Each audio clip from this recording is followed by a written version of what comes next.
Oh, this talks about like suicide and stuff.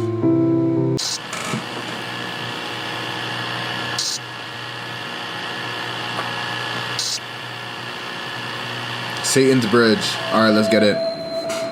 There exists a bridge on State Line Bridge Road that connects Virginia and North Carolina. Throughout the years, strange things have been alleged to happen near this bridge.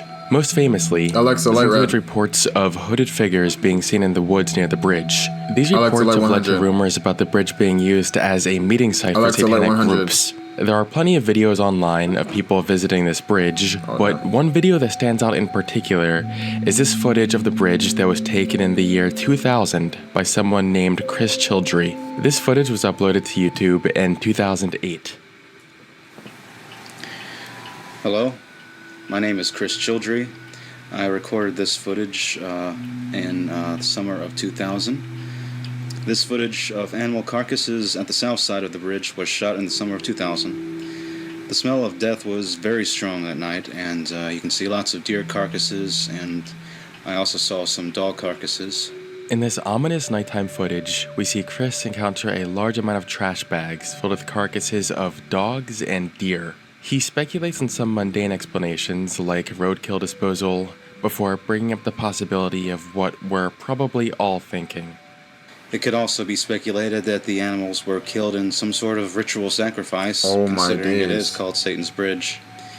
It continues to get stranger when we are shown more footage he took at the bridge the prior year, 1999. Underneath the bridge, he finds some occult-like objects that were left behind. As you can see here, there's 5 stones in a pentagram form. In between these 5 stones, there is sand and ashes. And I came across a small piece of paper that had been burned, and it is very obviously a religious tract, possibly a chick tract. It just so happens to have John 3:16 on it. Oh, so it's a Christian Around cult. this area, there were black candles, which is typically used in some satanic rituals, according to the Satanic Bible by Anton Sander LaVey. I found this part interesting, particularly because I actually read that book that he's referring to about 11 years ago now. The ritual part of the book does involve black candles, but also mentions the necessity for exactly one white candle. I also think it's unlikely any creepy activity on this bridge could be attributed to Anton LaVey's specific denomination of Satanism, particularly because his style of Satanism didn't actually believe in a literal Satan or any other supernatural entities. It's really just atheism with a philosophy that promotes hedonism and living in the present moment. The rituals he explained were largely symbolic, and Anton LaVey was heavily against sacrifice of any kind. So this particular brand of Satanism wouldn't want to be associated at all with the happenings going on at this bridge, I'm sure. Chris's video has a pretty unsatisfying conclusion. We don't really get any answers for the animal corpses found near the bridge or the occult stuff he found underneath it. He says he continued making visits to the bridge until about 2002 or 2003, but never noticed anything else strange since this particular recording. The rest is simply left to speculation. And nowadays, the bridge serves as more of a spot for teenagers to hang out, as seen from the ever-growing amount of graffiti. But the strange sightings reported, along with this ominous video, will forever add to the disturbing history of the bridge.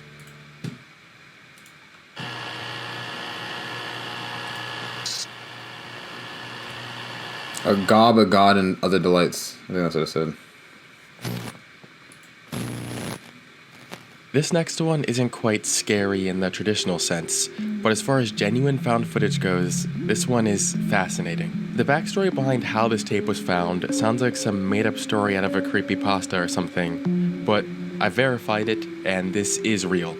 As per the tape, the 8mm video cassette lost footage you're about to see was found disposed of on a Utah County thrift store dumpster. It is a true reality account of the bizarre pizza party which befell a group of 3 friends. They could not have expected, nor would they have wished to see as much of the strange and surreal in their party host as they would see that day. For them, an idyllic party invitation became a totally bizarre outing. The events of that 1995 day would later be revealed with the discovery of one of the most bizarre pizza party video footage in the annals of American history. Hey, Matt. Yep. What's up?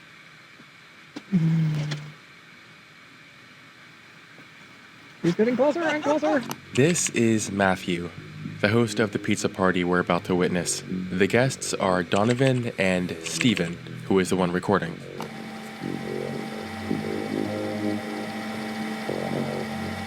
After reaching the apartment lobby, they do a bit of small talk before finally entering the apartment, which is where we get our first shock. Up the stairs. Boy, you're sure exuberant today. I'll tell you. You're the nano generation. That's a long chain.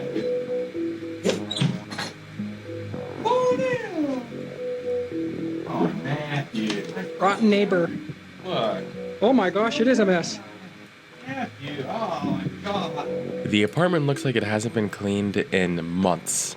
In addition to all the filth, there are also cockroaches everywhere. Matthew, we can't eat here with these cockroaches. You know that? It's unsanitary. Matthew eventually orders the pizza, and then we see the arrival of a third person, who, as we will see, causes a bit of trouble later on.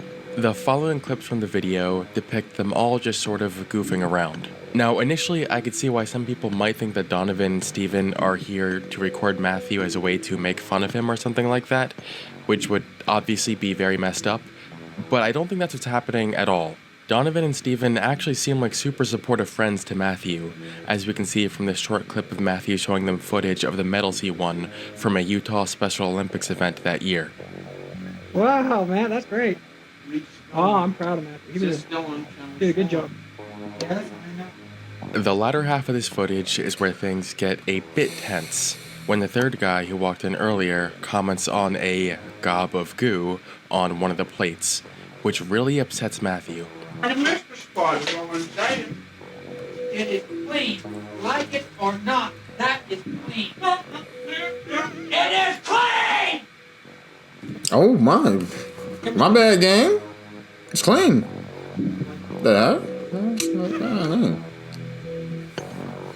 What the heck? What's wrong with This this seems to guy? have soured the mood for the rest of the event, as Matthew gets similarly angry by other things during the party. This is the mark of the devil, man. It is. No, it's not. Yes, it is. No, it's not. It's not. The weirdest part of the tape is probably the final 5 minutes, which seems to be something added in by whoever found and distributed the tape to make it seem creepy or something. But really, it just sorta comes off as comedic.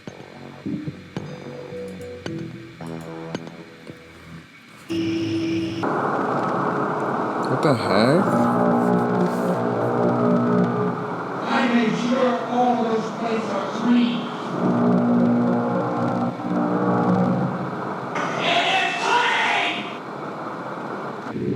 Everybody misses a spot occasionally on there. Don't.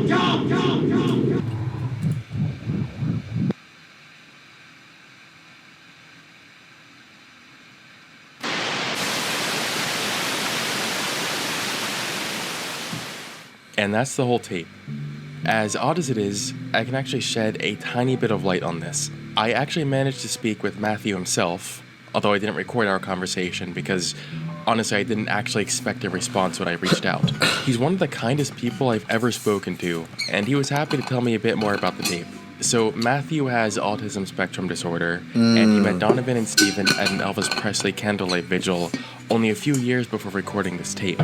Apparently, I wasn't the first to reach out to Matthew about this. Matthew didn't even know this tape was circulating until somewhat recently, so it was a bit of a surprise to him. He says the reason his apartment was such a mess is because shortly before the footage was taken, his brother was living with him and pretty much taking advantage of him. His brother apparently trashed his place, and then Matthew told him he had to leave. The reason he got so angry at this third guy was because he was not invited, and Matthew felt he was overstepping boundaries when he was doing things like wearing his medals. Aside from this guy, Matthew says that Donovan and Steven were always very good friends to him. This isn't the only video they recorded together. 1 year prior to this, they recorded 2 other videos called Smarty's Potato Incident and Pizza Party Funeral.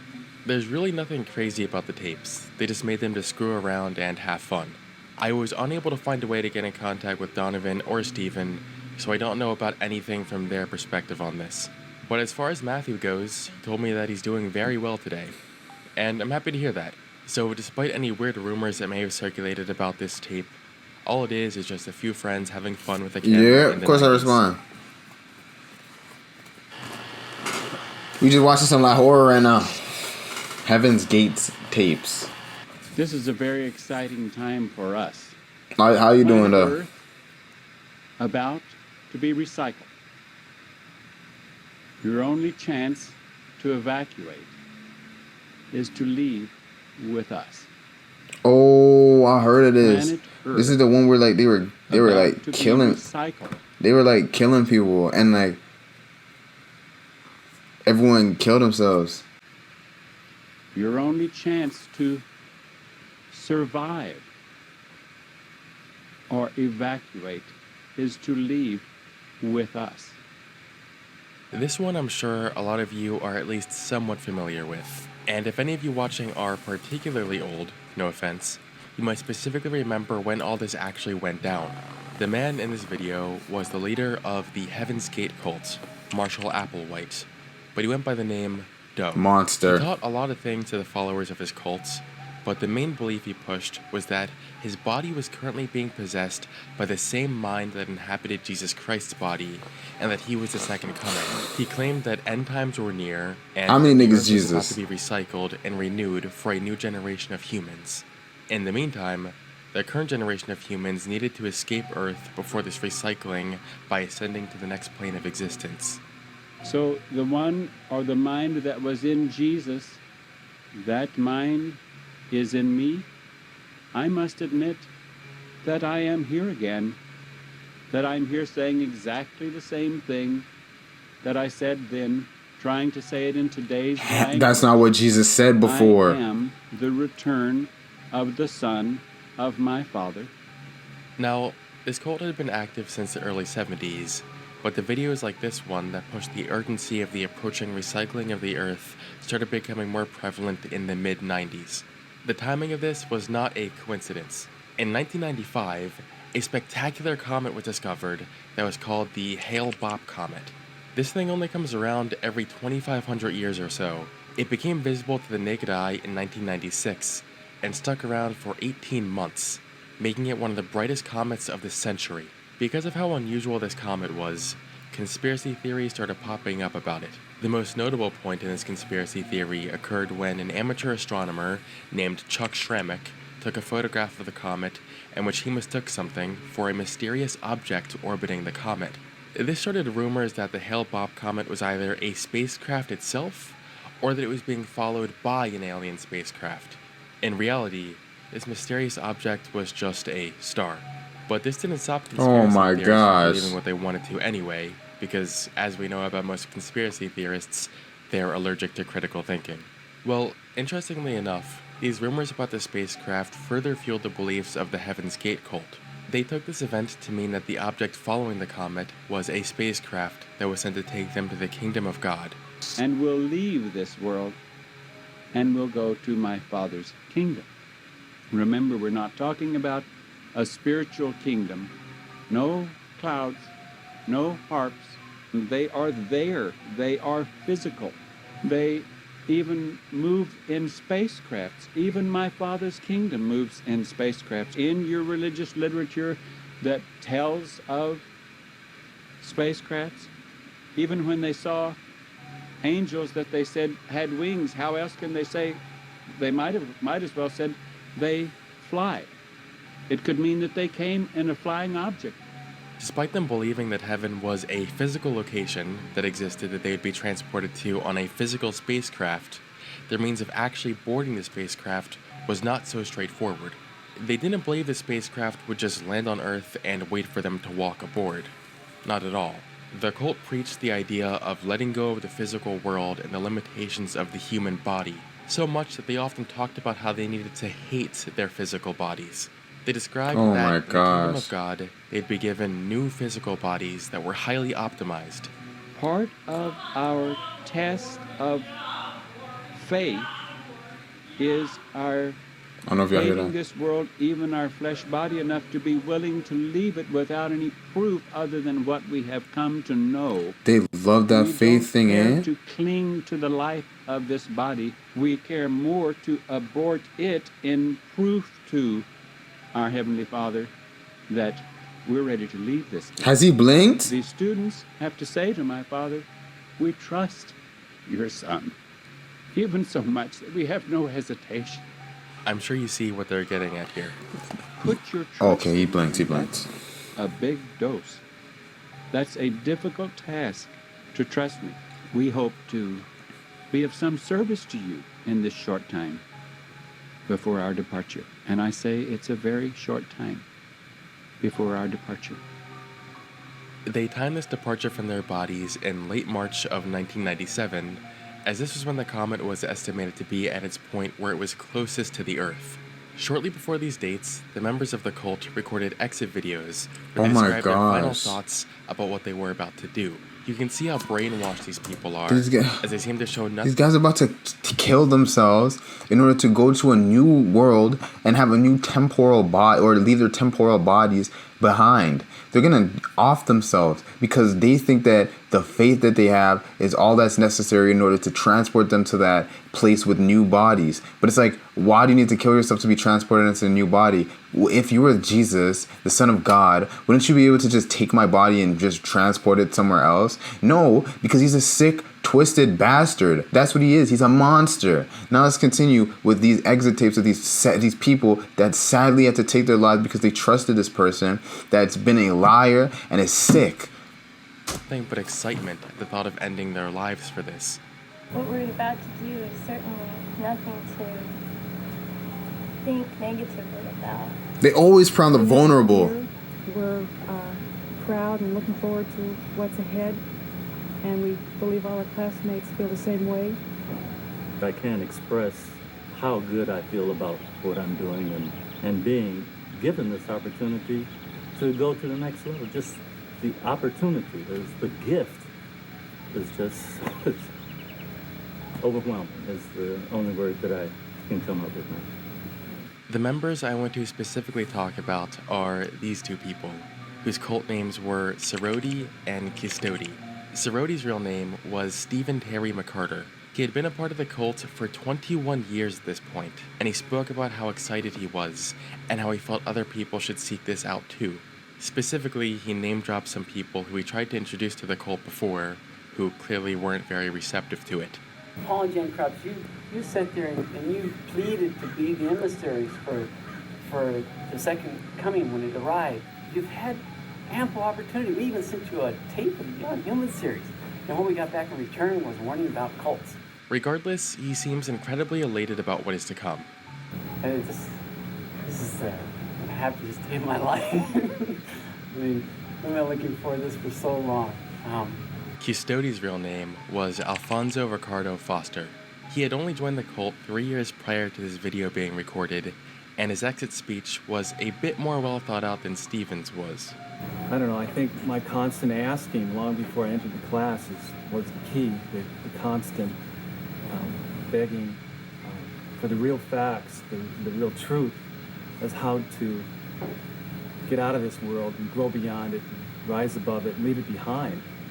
Both self and... See that? Even before he was in the cult, the man was chasing getting out of here. They prey on people that are weak and that are looking for change, that have mental illness. Looking into Alfonso's backstory is actually really sad. He was someone who struggled with depression his whole life and always felt like he just didn't belong. According to one of his friends, he would often say that he felt like an alien. To me, it seemed like him joining this cult was some desperate last resort attempt to find meaning in something. When he discovered the group, he resonated strongly with it and joined immediately, claiming he finally found people he felt comfortable around. He was lost, and this group took advantage of him. Given how depressed he was, I wonder if in his final moments, deep down somewhere, he understood that this was all bullshit, but just didn't care anymore. He deserved better. Every victim of this cult deserved better. At the end of March 1997, they enacted their departure from Earth. 39 members of the cult participated in this, and all of them were lost to this event. Over the span of multiple days, they worked in shifts to assist each other in ending their lives. They each ingested a large amount of phenobarbital and alcohol to induce unconsciousness and eventual death. In addition, they had plastic bags tied over their heads to induce asphyxiation as a backup method in case the overdose did not work. When the bodies were discovered, the news spread quickly, leading to shock and confusion all across the United States. The entire situation was incredibly depressing. Heavy, and man. shined a massive light on the seriousness of cults and mental health issues. It was wild how things got this out of hand. We often see cult leaders as manipulative people who are trying to exploit people for power or financial gain. But Marshall Applewhite was just insane. He genuinely believed this stuff, seeing as he ended his own life right alongside the other members. Today, the Heaven's Gate website still remains. It is run by two surviving members of the cult, operating under the pseudonyms Mark and Sarah King. They were instructed by Marshall Applewhite to stick around and maintain the website to continue to spread the teachings of the cult.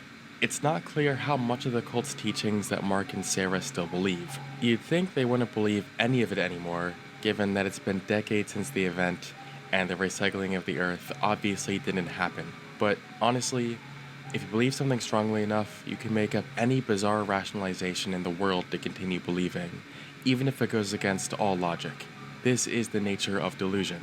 Nonetheless, you can still read about all the teachings of the cults and even watch many of their videos. I see it as a lasting reminder of the atrocities carried out by one of the most despicable cults in history, and I hope it can serve to prevent something like this from happening again. Thank you for watching. I don't think he believed it wholeheartedly. I think the man wanted to kill himself and wanted to find a way to get other people to kill themselves with him. But we're not talking about suicide, though. Alright, y'all. Don't join a cult. Don't drink and drive. And y'all gonna post some baddies. Alright, y'all. Peace. I'll see y'all on the other side, y'all boys.